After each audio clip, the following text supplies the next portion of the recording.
your line. And then at that point, it could get really ugly overnight. And so I was wondering if you had any sort of interpretation of perhaps the elite are wrong. You know, the elite think one thing, but... Well, that is their plan. I would Right. agree with his statement there. I've seen enough to suggest that that's the case. They imagined a, let's call it, orderly step down in the value of the dollar and a gradual replacement of the dollar. Right. My particular data shows that we live in a chaotic universe, and that the best laid plans of mice and men at gang agley. Sure, absolutely. And so that leaves me with a question, and I've talked about this with a lot of people who are in this sort of awakening or woo-woo world or whatever you want to call it.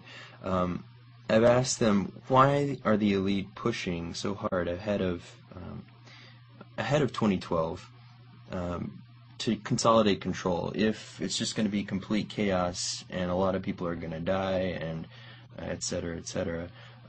Why would this huge consolidation of power now ahead of time? Do you have any... Well, ideas? okay, there's the problem.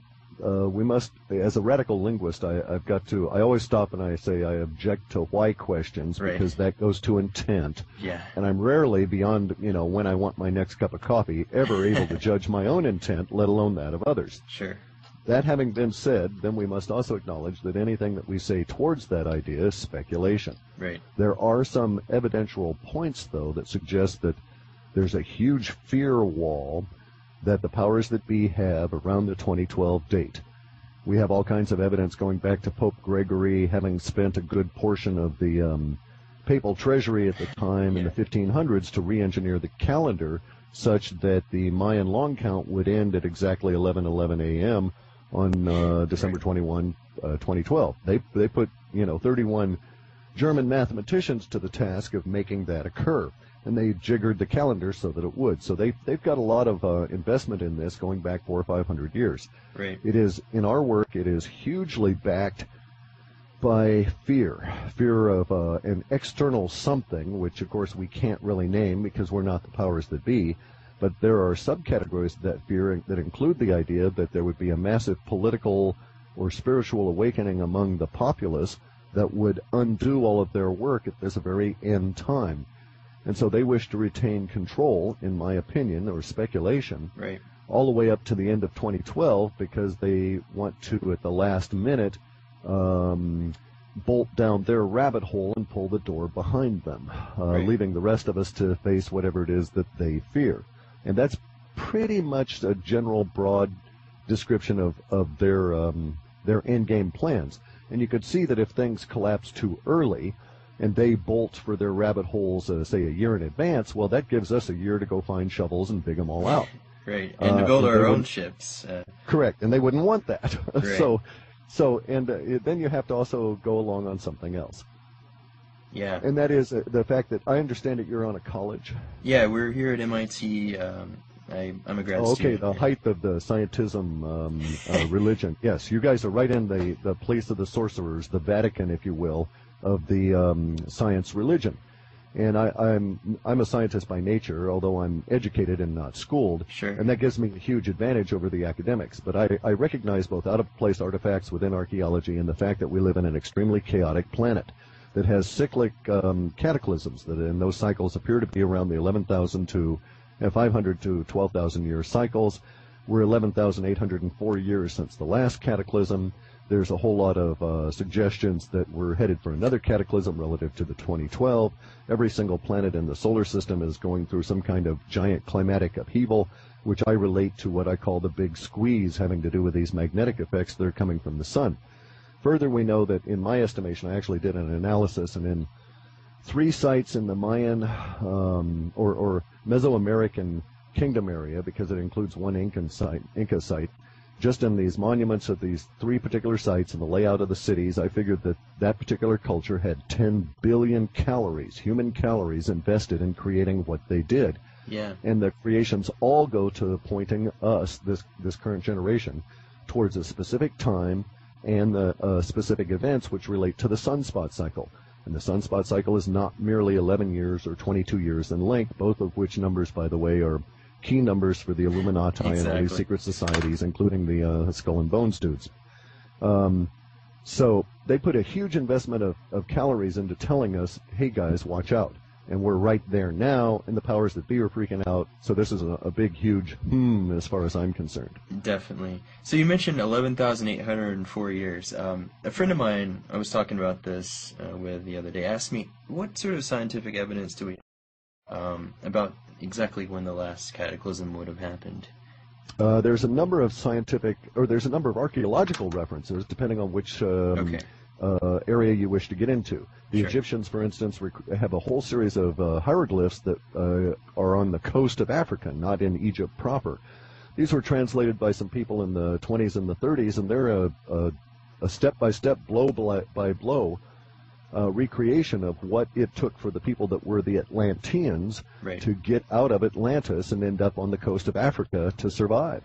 Wow. It included the number of ships that survived, the construction of those ships. We find that in Abydos, in the middle of the desert, in Egypt are stored all of these ships that remarkably resemble to a certain extent the low freeboard ships that you would see from the Vikings. Still, nonetheless, huge navigators of incredible ocean situations. So we find all these pointers in an archaeological sense for the Egyptians and the Atlanteans there. Right. If we swap over to the Vedic texts, we find that it's not a myth, it's a quite literal description of these people surviving in small boats. In the basic mythology of the Vedas, it wasn't Noah that built a giant boat and saved all the animals. It went the other way. It was a single man by the name of Manu who saved the woman who knew the names and uses of all of the plants.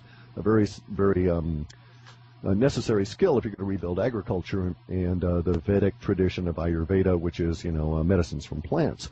And so in their flood myth, there is huge levels of details about the actual occurrences. You just have to read them as actuals as opposed to a mythological story construction. So we have tons of evidence of that. Further, the Mayans chose to divide the 11,000 or the precession of the equinox, 26,000, it's not quite 26,000 year cycle, into 5 segments.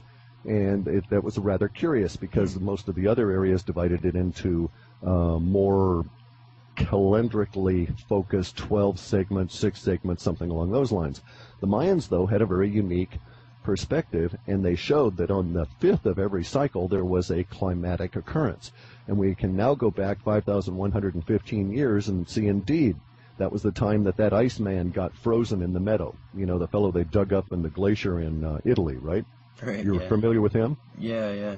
He was frozen 5,200 years ago. The grass underneath him was not frozen. It rotted. So he went to sleep one night with that wound and then woke up encased in ice. At that same time, we had ice masses form and shift in the highlands above the Amazon. So there was a climatic problem, a mini cataclysm on the 5th of the cycle. And that was the end of the fourth world and the beginning of the end of the third world and the beginning of the fourth world. The end of the fourth world is now coming in 2012, and just on the 1/5 cycle, we should expect some climatic conditions. And lo and behold, we've got some rather chaotic climate going on at the moment. Global warming is just hogwash. Humans have absolutely no participatory component of this. You can deal with that just as a logical thing and say, Definitely. okay, if humans are causing global warming, then who's driving the SUVs on Mars?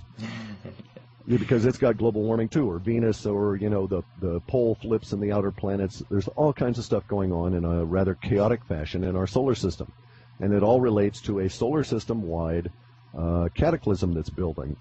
So we have tons of evidence of previous cataclysms. Further, Right. we have some level of evidence that may include tens of thousands of pole shifts on a more or less 11,500 year cycle. Further, we have now the reconciled problem of why the ages of the precession are not regular.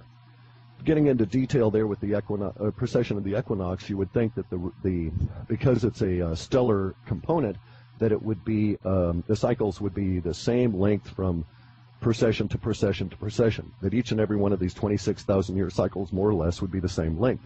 And that is not the case, and we've never been able to reconcile that, but now we know that when these cataclysms occur, they alter the orbital path of the planet, Right. as well as our rotation speed. So we go, in one case, the Mayan recorded a year of exactly 360.2 days.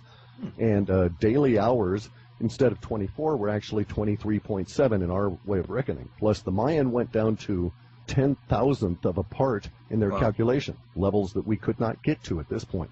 Further, if we want to get really weird, we know that there's now evidence that there's evidence plastered all over everything